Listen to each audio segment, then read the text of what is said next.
ప్రస్తుతం మనతో ఉన్నారు జోగి రమేష్ కోడలు మేఘన ఉన్నారు. అలాగే మేఘనాతో పాటు మేఘన తండ్రి ఉన్నారు, మేఘన సిస్టర్ ఉన్నారు. మేడం నమస్తే. మీ ప్రెస్ మీట్ మొత్తం నేను విన్నాను మేడం.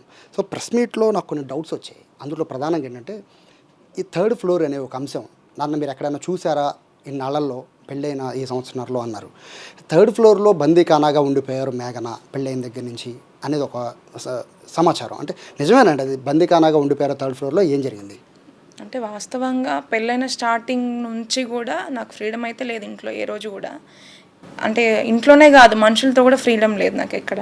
ఫస్ట్ నుంచైనా ఓన్లీ ఎట్లా అయితే ఏదైనా కాలేజ్లో కానీ దేంట్లో కానీ ఇంకేదన్నా హోటల్లో కానీ తినే టైంకి ఎట్లయితే కిందికి వెళ్తామో ఆ టైంకి మాత్రమే ఎవరితో మాట్లాడకుండా టైం అయినప్పుడు కిందికి వెళ్ళి తినేసి మళ్ళీ అదే ఫ్లోర్లో ఉండేదాన్ని. ఎందుకంటే కింద ఒకవేళ అంటే నాకు ఆ ఫ్రీడమ్ కూడా లేదు, ఎవరు మాట్లాడే మనుషులు లేరు. అందుకే నేను ఒక్కదాన్నే. ఎందుకంటే మెయిన్ వచ్చేసి ఒకవేళ హస్బెండ్తో ప్రాబ్లం ఉంటే అత్తమామలతో చెప్పుకుంటారు, లేదా అత్తమామలతో ప్రాబ్లం ఉంటే హస్బెండ్తో చెప్పుకుంటారు. ఇంట్లో ఎవరు సరిగ్గా లేకుండా ఉంటే మరి నాకు ఇంకో ఆప్షన్ లేదు కదా. అట్లని చెప్పి ఇది ఒక ఆడపిల్లగా పెళ్ళి వెంటనే బ్రేక్ చేసుకోవాలి, వెళ్ళిపోవాలి, నాకు అవసరం లేదని చెప్పి ఎవరు అనుకోరు. సెట్ చేసుకోవాలి, ఉండాలి, అంత ఘనంగా పెళ్లి చేసి మా డాడీ పరుగు పోకూడదని అన్ని విధాలుగా నేను అడ్జస్ట్ అయినా. అదే ఫ్లోర్లో కొన్ని రోజుల వరకు ఉన్నాను అంతే. Rana tea super idea. వేడి వేడి టీ, మెరీనా బీచ్ లో కారకారంగా 2 మిర్చి బజ్జీలు. మాకు టీ అంటే ట్యాంక్ బండు పక్కన ఉస్మానియా బిస్కెట్. ఆ తర్వాత ఒక పాత పాట. అది సేమ్డా, థ్యాంక్ యూ. ఇది కూడా సేమ్. ఏవిటి gold cup. చెప్పేది అర్థం కాకపోతే రుచి చూస్తే మరవలేనిది. కొన్ని రోజులు అంటే దాడి జరిగింది ఇంటి మీద, బాంబులు దాడి జరిగింది పెట్రోల్ బాంబుతో. సో ఆ టైంలో మీరు ఉన్నారు ఇంట్లో? అక్కడ లేనండి నేను అప్పుడు. ఆ టైంలో వాళ్ళ ఇంటి దగ్గరికి వెళ్ళిపోయా, మా డాడీ వాళ్ళ ఇంటి దగ్గరికి వెళ్ళిపోయాను నేను. యాక్చువల్గా మీ పెళ్లి తర్వాత 1 మంత్కి ఆషాఢం రావడం, ఆ తర్వాత మీరు ఇంటికి వెళ్ళడం, ఇంటికి వెళ్ళిన తర్వాత అంటే అప్పటికే మీకు ఇట్లా ప్రాబ్లం గురించి, రాజు ప్రాబ్లం గురించి మీకు ఐడియా ఉంది. సో మళ్ళీ మీరు తిరిగి వచ్చి మళ్ళీ మీరు ఆ ఫ్యామిలీతో మాట్లాడడం ఇదంతా ఎందుకు, ప్రాసెస్ ఎందుకు జరిగింది? అంటే మీ తల్లిదండ్రులు మీరు చెప్పే ఉంటారు కదా ఇలా ప్రాబ్లం ఉందని. సో మళ్ళీ మీరు వెళ్ళి మళ్ళీ మీరు ఆ గదిలో అలా ఉండిపోవడానికి అంత రీజన్ ఏంటి? ఫస్ట్ థింగ్ వచ్చేసి అంటే వెంటనే మమ్మీ డాడీ అయినా కూడా ఈ విషయం అనేది వాళ్ళతో డిస్కస్ చేసిన తర్వాత ట్రీట్మెంట్ చేపిస్తాము, సెట్ అవుతుంది అని చెప్పారనమాట. అంటే అదే ఉద్దేశంతోనే సెట్ అవ్వచ్చేమో కొన్ని రోజులు ఆగితే, ఆ ప్రాబ్లం వల్ల అట్లా ఏమైనా ఉంటున్నాడేమో అని చెప్పేసి ఒక ఆడపిల్లగా ప్రయత్నం చేశాను అనమాట. ట్రీట్మెంట్ చేసి సెట్ అవుతుందని చెప్పి ఓపిక్గా వెయిట్ చేశాను. మీరు ఈ సంవత్సరంన్నర పాటు అంటే మనం కంప్లైంట్ ఇచ్చిన వరకు వదిలేసేయండి, ఈ సంవత్సరంన్నర పాటు ఏం చేసేవాడు మేడం థర్డ్ ఫ్లోర్లో? ఎందుకంటే నాకు ప్రధాన డౌట్ ఏంటంటే మీరు కిందకి వచ్చే పరిస్థితి లేదు, ఎక్కడా కనబట్టలేదు. ఏ ప్రెస్ మీట్లో కానీ అంటే ఏ ఇష్యూ ఎక్కడ జరిగినా కూడా జర్నలిస్ట్ ఎక్కడ కూడా మీరు కనబడలా. జైలు నుంచి బయటకు వచ్చిన ఆ తర్వాత కానీ ఇట్లా ఎక్కడ కూడా అసలు మీ పిక్చర్ ఎక్కడా కనబడలేదు. సో ఏం చేసేవారు థర్డ్ ఫ్లోర్లో, మీ పరిస్థితి ఏంటి అనేది నాకు తెలుసుకోవాలని ఈ క్వశ్చన్ అడుగుతాను మిమ్మల్ని. అంటే థర్డ్ ఫ్లోర్లో అంటే అక్కడ ఒక బయట నార్మల్గా కామన్ హాల్ లాగా ఉండేదండి. అక్కడ నేను ఒక్కదాన్ని కూర్చుంటాను నార్మల్గా. ఎప్పుడైనా వీలున్నప్పుడల్లా మమ్మీ డాడీతో అక్కడ వాళ్ళతో మాట్లాడడం తప్ప అక్కడ మనుషులతో నేను ఎవరితో కాంటాక్ట్లో ఉండేదాన్ని కాదు. పెళ్ళైన కొత్తలో స్టార్టింగ్లో అంటే ఎవరైనా వచ్చినప్పుడు, చుట్టాలు వచ్చినప్పుడు, లేకపోతే వాళ్ళకి కనిపించాలి కాబట్టి రమ్మని చెప్పినప్పుడు నేను వెళ్ళి మాట్లాడేదాన్ని అంతే. అంతకుమించి చేసేదేం లేదు అక్కడ. మీరు పెట్టిన ఫిర్యాదులో గృహహింస అనే ఒక వర్డ్ ఉంది మేడం. అంటే గృహహింస అంటే శారీరకంగానా మానసికంగానా? 2 విధాలుగా అండి, ఖచ్చితంగా. ఫస్ట్ శారీరకంగా కూడా? అవును, ఖచ్చితంగా 2 రకాలుగా కూడా నేను చాలా స్ట్రగుల్స్ ఫేస్ చేశాను. ఖచ్చితంగా మొత్తం ప్రతి ఒక్కటి మీకు అది ఫస్ట్ టైం ఏం కాదు, ప్రతి ఒక్క విషయం మీకు ఐడియా ఉంటుంది. దాంట్లో నేను ఎంత స్ట్రగుల్ పడ్డాను, ఎన్ని ప్రాబ్లమ్స్ ఫేస్ చేశాను అక్కడ ఉండి అని ప్రతి ఒక్క విషయము డేట్తో సహా నేను ఎలాంటి స్ట్రగుల్స్ ఫేస్ చేశాను అనేది విత్ ప్రూఫ్తో సహా నేను ఎఫ్ఐఆర్ చేసినప్పుడు పోలీస్ స్టేషన్లో సబ్మిట్ చేయడం కానీ, అవే కొన్ని విషయాలు మీకు కూడా కొన్ని వాస్తవాలు తెలుసుకోవడం కానీ జరిగిందండి. యాక్చువల్గా నాకు అంటే మీరు అభ్యంతరం లేకపోతే చెప్పచ్చు, గృహహింస అంటున్నారు, అది కూడా మీరు శారీరకంగా అంటున్నారు. ఎవరి ద్వారా మీరు శారీరకంగా ఇబ్బందికి గురయ్యారు? ఎవరి ద్వారా అంటే ఫస్ట్ వచ్చేసి హస్బెండ్, తర్వాత ఇంట్లో ఉన్న అత్తమామలు, ఫ్యామిలీ మెంబర్స్. అంటే అత్తమామలు అంటే జోగి రమేష్ అండ్ వాళ్ళ మిస్సెస్ కూడా మ్యాన్ హ్యాండ్లింగ్ చేసేవారండి? ఖచ్చితంగా అండి, అవును చేశారనే చెప్తున్నాను. నేను ఫస్ట్ నుంచి చెప్పేది అది. కాకపోతే ఈ విషయాల్ని నేను ఎక్కువ మాట్లాడి ఇంకా నన్ను డిస్టర్బ్ చేసుకొని దీన్ని ఇంకా కూడా ఆ లోతులోకి వెళ్ళకుండా కొంచెం బయటికి వచ్చే ప్రయత్నం చేస్తున్నాను నేను ఇప్పుడు స్ట్రాంగ్గా ఉండి. కాబట్టి దాని గురించి నేను ఎక్కువగా మాట్లాడి హైలైట్ చేద్దామని అనుకోవట్లేదు. సో మీరు విడిపోవాలి అని వాళ్ళు నిర్ణయించుకున్నప్పుడు వాళ్ళు మీ ప్రెస్ మీట్లో అదే చెప్పారు, వాళ్ళే విడిపోవాలని ఫస్ట్ చెప్పారు, నాకు తెలియకుండా పెళ్ళైన 2 నెలల నుంచి అని. విడిపోవడానికి ప్రధానమైన రీజన్ మీరు చెప్పిన అంటే రాజీవ్కి సంబంధించిన ఫిజికల్గా ఉండే ఇబ్బందా, లేకపోతే ఇంకేమైనా కారణాలు ఉన్నాయా? ఖచ్చితంగా అదే అండి. అంతకు మించి పెద్ద రీజన్ ఏమి ఉండదు. ఎందుకంటే అది కాకుంటే ఇంకే రీజన్ అయినా నేను అడ్జస్ట్ అయ్యి ఉండేదాన్ని. నా మెంటాలిటీ అట్లాంటిది. వెంటనే చిన్న చిన్న ప్రాబ్లమ్స్ రాగానే వదిలేసి నాకొద్దు అని చెప్పేసి గట్టిగా గొడవ పెట్టుకొని వెళ్ళే టైపు అట్లాంటి అమ్మాయినైతే కాదు. ఎన్ని స్ట్రగుల్స్ వచ్చినా ఒకటే హస్బెండ్, ఒకటే పెళ్ళి, ఒకటే ఇల్లు అని చెప్పి అదే మైండ్ సెట్తోనే నేను దాంట్లో ఉన్నాను ఇంట్లో. ఖచ్చితంగా ఈ ప్రాబ్లం కాకుండా ఏ ప్రాబ్లం అయినా ఖచ్చితంగా సెట్ అయ్యేది. అండ్ అది కాకుండా ఆ రీజన్ కాకుండా మా ఇద్దరి మధ్యలో పర్సనల్గా జరిగిన గొడవలు కానీ ఏ ఏ చిన్న వివాదాలు కానీ ఎప్పుడు మా మధ్య జరగదు. జోగి రమేష్ గారు నేను మాట చెప్పారు, నాకు సొంత కూతురులా చూసుకున్నా నేను, మా మిస్సెస్ అంటే మీ అత్తగారు గోరుముద్దలు కూడా తినిపించేవారు, అంత ప్రేమగా ఉండేవారు అని. దాన్ని మీరు కౌంటర్ ఇచ్చారు. బట్ అంటే అంత ప్రేమగా చూసుకున్నాను అంటున్నారు, ఈ విషయాలన్నీ కూడా చెప్పారు, మీరు వెళ్ళి కూర్చున్నారు, వీడియోలు చాలా వచ్చేసాయి బయటికి. సో ఆయన చెప్పిన దాంట్లో సొంత కూతురులా చూసుకున్నాను అంటున్నారు, అంటే ఏ అంశంలో ఆ పాయింట్ వచ్చింది మీరు అనుకుంటున్నారు? ఏ అంశంలో అనేది ఇంక ఆయనకే వదిలేస్తుందండి. నేను అతనికే తెలియాలి. సొంత కూతుర్ని చూసుకున్నట్టయితే, సొంత కూతుర్ని చూసుకున్నట్టు చూసుకుంటే నేను ఈరోజు ఈ పరిస్థితిలో ఉండేదాన్ని కాదు. ఇప్పుడు వాళ్ళ భార్య, వాళ్ళ బిడ్డ, వాళ్ళ పిల్లలు అందరు సేఫ్గానే ఉన్నారు. సఫర్ అయ్యేది ఎవరు? నేను. ఇప్పుడు అతను సొంత కూతురు అనుకుని ఉంటే నాకు ఈరోజు ఈ పరిస్థితి ఏ తండ్రి కూడా కల్పించేవాడు కాదు.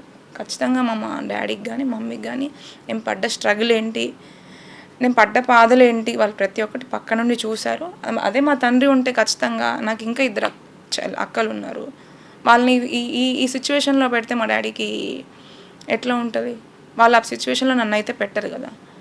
మరి జోగి రమేష్ గారు సొంత కూతురు అని అనుకున్నప్పుడు మరి అంటే అది ఎంతవరకు కరెక్ట్ అనేది ఆయనకే వదిలేస్తున్నాను నేను. So madam, last and final question మీ వరకు. అంటే ఇలా అంటే నాకు శివుడు అంటే బాగా ఇష్టం, నన్ను శివుని కూడా పెద్దగా పూజించుకొని ఇచ్చేవాళ్ళు కాదు అని మీరు కొన్ని ఆరోపణలు ప్రెస్ మీట్లో చేశారు. సో అంటే ఇక్కడ మతం అనేది తీసుకురావడం మా ఉద్దేశం కాదు, కానీ అంటే ఆ విషయంలో కూడా ఇబ్బందులు ఏమన్నా గురయ్యారా అనేది? అంటే ఇప్పుడు పెళ్ళికి ముందు మాకు హిందూస్ అని చెప్పి పెళ్లి చేసుకున్నారండి. అంటే పెళ్లి తర్వాత ఒకవేళ మాకు ముందే తెలిసి పెళ్లి చేసుకొని ఉంటే వాటికి నేను అడ్జస్ట్ అయ్యి ఉండేదాన్ని. అంటే ఒకవేళ ఈ ప్రాబ్లం అనేది తనకి రాజీవ్కి ప్రాబ్లం కాకుండా వేరే అట్లాంటివి అయి ఉన్నా కూడా సరే అది పక్కన పెట్టేసి నీ రిలీజియన్ నీది, నాది, నాకు ఎవరిది వాళ్ళు రెస్పెక్ట్ ఇచ్చి కంటిన్యూ అవుదామనే విధంగా ఉండేది. బట్ దానికి కూడా నేను అడ్జస్ట్ అయ్యాను. బట్ ఆమె మన హిందూ దేవుళ్ళను కూడా రెస్పెక్ట్ ఇవ్వకుండా ఆమెకి నచ్చినట్టు సంభాషిస్తూ ఉండేది, మన హిందూ దేవుళ్ళని తక్కువ చేసి. అది అట్లాంటి విషయాలలో నాకు కొంచెం బాధ కలిగింది. అట్లీస్ట్ అంటే ఎట్లాగో ఇంట్లో ఏ పరిస్థితుల్లో సరిగ్గా లేవు, అట్లీస్ట్ దేవుడి దగ్గర పూజ అయినా పీస్ఫుల్గా చేసుకోవాలి, పీస్ఫుల్గా ఉండాలి, ఒక హోప్ అనేది అక్కడ కూడా నాకు క్రియేట్ చేయలేకపోయారు వాళ్ళు, ఆ ప్రశాంతతను కూడా. ఇంతకన్నా ఎక్కువ ఆవిడతో మాట్లాడించని పరిస్థితి. సో తండ్రి ఉన్నారు సార్, యాక్చువల్గా మీ బాధ వర్ణాతీతం యాక్చువల్గా చెప్పాలంటే, ఎందుకంటే మీరు రాజీ ప్రయత్నాల దగ్గర నుంచి మొదలుపెట్టుకుని మీరు మాట్లాడడానికి అనేక సార్లు వెళ్ళినట్టుగా కూడా తెలుస్తుంది. ఏమంటున్నారు ఇప్పుడు? అందరికీ డౌట్ ఏంటంటే సార్, ఫైనల్గా విడిపోవాలనేది అందరూ, అంటే ఇప్పుడు ఏదైతే రాజీవ్కి సంబంధించిన ఇష్యూలో విడిపోవాలనేది ఫిక్స్ అయిపోయి ఉన్నారు. సో ఎన్నిసార్లు రాజీకి వెళ్ళినా కూడా ఎందుకు అవ్వట్లేదు? రీజన్ ఏంటి? వాళ్ళ ముఖ్య ఉద్దేశం ఏంటంటే అమ్మాయిని కలిపి కాపురం చేయించాలనే ఉద్దేశం వాళ్ళు. ఏ క్వశ్చన్ లేదు. ఏ క్వశ్చన్ ఉంటే ఒక తండ్రిగా, జోగి రమేష్ ఒక మామగా, నా కోడలు నా కొడుకు జీవితం మంచిగా ఉండాలని కోరుకునే వ్యక్తి, అన్యోన్యంగా భార్యాభర్తలు జీవించాలని మాట వస్తే నేను కరెక్ట్ అనుకుంటా. అన్యోన్యంగా విడిపోవాలనే మాటకు అర్థం ఏంటండి? ఆలోచన చేయండి. ఆ ఒక్క మాటతోనే వాళ్ళ ఉద్దేశం అర్థమవుతుంది. మేము గతంలో చెప్పినవి 100% అన్ని వాస్తవాలు. ఒకసారి మేము ఇదే మా వియ్యంకుడు మిరాగూడెము, నా 2వ బిడ్డని డాక్టర్ని ఇచ్చిన, వాళ్ళు డాక్టర్ ఫ్యామిలీ, మా వియ్యంకుడు మా వియ్యపురాలు ఒకసారి వచ్చి వాళ్ళు ఆ అమ్మాయిని చూసిన సన్నివేశం, ఆ అమ్మాయి ఉన్న చూసి బోరున విలపించి ఏడ్చి మా వియ్యంకుడికి స్ట్రోక్ వచ్చింది. ఇది వాస్తవం. తట్టుకోలేకపోయారు వాళ్ళు. మేము కూడా కనీసం మేము ఎందుకు బతుకుంటే నా బిడ్డకు అన్యాయం జరుగుతుందని మాకు వీళ్ళు చేసిన సఫర్ వల్ల ఆరోగ్యంగా, మానసికంగా, శారీరకంగా అనేక ఇబ్బందులు ఎదుర్కొంటున్నాం. ఒక వ్యక్తి చూసి తట్టుకోలేకుండా ఆ నైట్ జోగి రమేష్ ఇంటి గారి నుంచి బయలుదేరి, రమేష్ గారు మీరు మంచిగా అమ్మాయికి న్యాయం చేయని చెప్పి తట్టుకోలేక ఆ నైట్ పాపం స్ట్రోక్ వచ్చి ఇబ్బందులు పడి, మా అల్లుడు డాక్టర్ కాబట్టి అదృష్టం ఉండబట్టి ఈరోజు ఆయన మా కళ్ళమ్మగలు కనబడుతుండ్రు. ఈ ఫ్యామిలీ స్ట్రగుల్స్ అనేవి మీరు పడుతున్నారు సంవత్సరాల నుంచి, మీరు మీ మాటలు అర్థమవుతుంది. అంటే సారండి, ఇది మొత్తం ప్రజలు గమనించండి, యావత్ మంది ప్రజలు గమనించండి. ఇది కాదా ఉదాహరణ? ఇది తప్పంటారా? ఇది కూడా తప్పంటారా? తప్పంటే నేను దేనికైనా సిద్ధం ఉంటానండి. రమేష్ గారి వల్ల మా ఫ్యామిలీ ఇంతకంటే ఘోరమైన ఇబ్బంది పడదని సాక్ష్యం ఇంకేం కావాలో చెప్పండి. అంటే ఇక్కడ నాకు డౌట్ ఏంటంటే సార్, మీరు చెప్పగలరు కాబట్టి నేను అడుగుతున్నాను. అంటే టెస్ట్కి పంపించారు, సో టెస్ట్ రిపోర్ట్స్ వచ్చాయి అని, అంటే వచ్చాయి రాలేదు ఐ థింక్ ఐడియా లేదు. సో టెస్ట్ రిపోర్ట్ వచ్చిన తర్వాత మళ్ళీ దీన్ని మెరుగయ్యే అవకాశం ఉందా లేదా, ఈ విషయాలు ఏమైనా చెప్పారా? మెరుగు కాదంటేనే కదండి ఇక్కడ వచ్చింది. ఎన్నోసార్లు ఎంతోమంది పెద్ద మనుషులు, ఉదాహరణకు మన గుమ్మడిదూరు పెద్ద మనిషి, దాని పేరు రంగా గారు, మా గౌడు, మా సూర్యాపేట గోపగాని వెంకటనారాయణ గారు వాళ్ళ ఫ్రెండ్ కూడా ఉన్నారని చెప్పారు. మీరు వెళ్ళండి, టెస్ట్ చేయించుకోండి, ఏమైనా క్యూర్ అయితే అమ్మాయికి టైం ఇద్దని చెప్పేసి ఎన్నోసార్లు, కనీసం ఒక 20-30 సార్లు టైం ఇచ్చినాం. వెళ్ళండి మంచిగుంటే వాళ్ళిద్దరు మంచిగురు, విడిపోవడం మాకు ముఖ్యం కాదండి, కలిసి ఉండడం ముఖ్యం, కలుపుదాం వాళ్ళని అని చెప్పేసి ఎన్నోసార్లు ప్రయత్నం చేసినాం. ఏ ప్రయత్నం కూడా సక్సెస్ కాలేదు. అబ్బాయి కూడా 100-150% చెప్పేసిండు, నా వల్ల కాదని చెప్పేసిండు. ఇంతకంటే మాకేం కావాలండి? అయినా కానీ దాన్ని ఏమంటారు, అన్యోన్యంగా విడిపోవాలి, అన్యోన్యంగా కలిసి ఉండాలని జోగి రమేష్ గారు ఏ విధంగా వాళ్ళు మంచి మనసుతో కోరుకుంటుండా, సొంత బిడ్డ అన్నాడు, బిడ్డకు ఇంత అన్యాయం జరుగుతున్నా కూడా అంత పెద్ద వ్యక్తి, ఆ స్థాయిలో ఉన్న వ్యక్తి,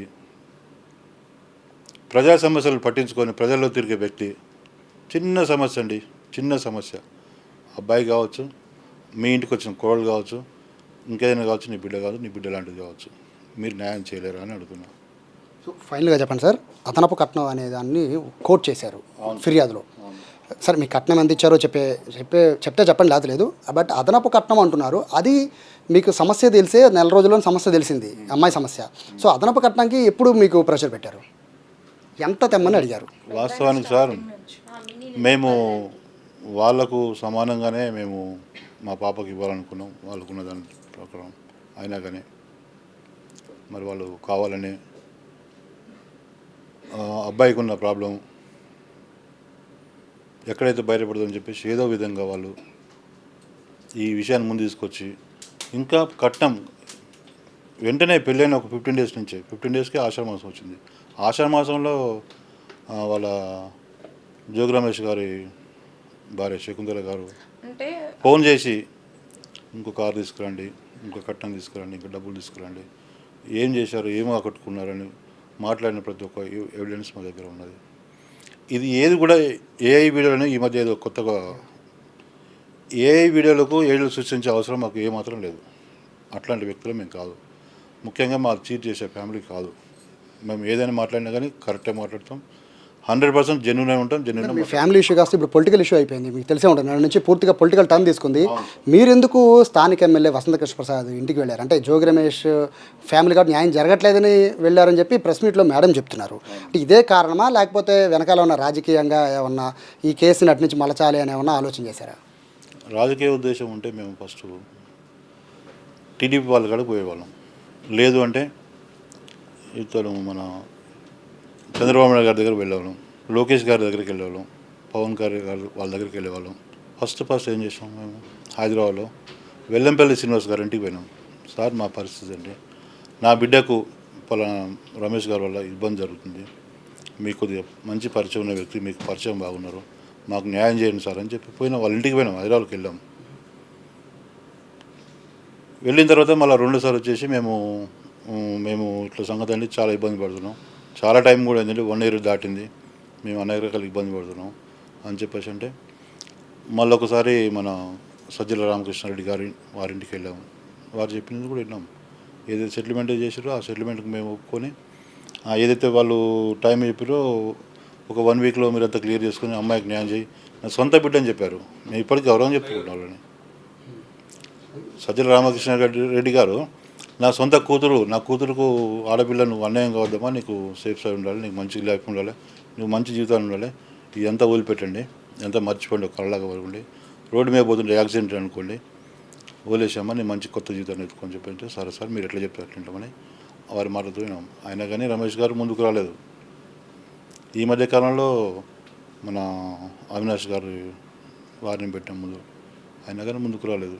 ఈ రోజు వరకు కూడా ఇంకా ఇబ్బందిని పట్టుకు ఈ రోజు వరకు కూడా బిడ్డ లాంటిది అంటే ఇంకా నువ్వు పెళ్ళైన 15 నెలలు కూడా ఇబ్బంది పెట్టుకుంటా నా బిడ్డకు నా ఫ్యామిలీకి ఈ దాని నుంచి విముక్తి కలగకుండా ఇబ్బంది పెట్టుకుంటా ఉంటే ఏ విధంగా నమ్మాలండి మిమ్మల్ని?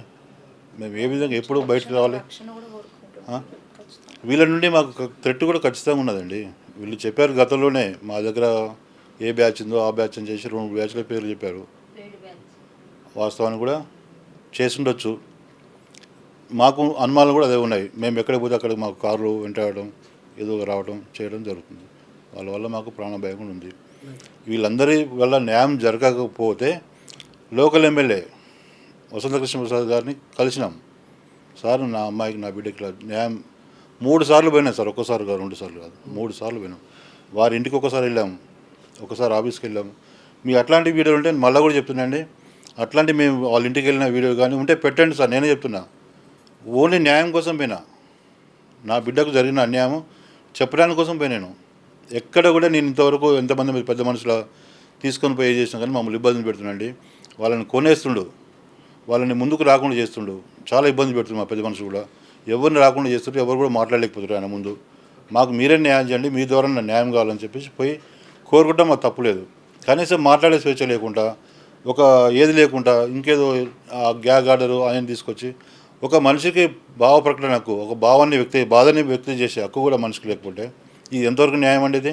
సో ఎక్కడికి వెళ్ళినా కూడా మీకైతే ప్రస్తుతానికైతే న్యాయం జరగట్లేదు అనేది మీరు చెప్తున్నమాట. సో ఇది ఒక తండ్రి కూతురు వీళ్ళిద్దరు ఆవేదన. ఇది ఒక పక్క సంసారం అంతా కూడా కళలన్నీ కూడా కళలైపోయాయని ఒక పక్కన కూతురు, మరో పక్కన గ్రాండ్గా పెళ్లి చేసి 2 తెలుగు రాష్ట్రాలు తెలిసేలాగా పెళ్లి చేసి ఇప్పుడు న్యాయం జరగట్లేదని బాధపడుతున్న తండ్రి మరోవైపు. ఇది ప్రస్తుతానికైతే ఫ్యామిలీ ఇష్యూ, జోగి ఫ్యామిలీ ఇష్యూ కాస్త ఇప్పుడు రాజకీయ టర్న్ తిరిగింది. ఇది ఎంత టర్న్ తిరిగో తెలియదు. మొత్తం మీద అయితే ఈ ఇష్యూ అయితే 2 తెలుగు రాష్ట్రాల్లో సెన్సేషన్ ఉంది.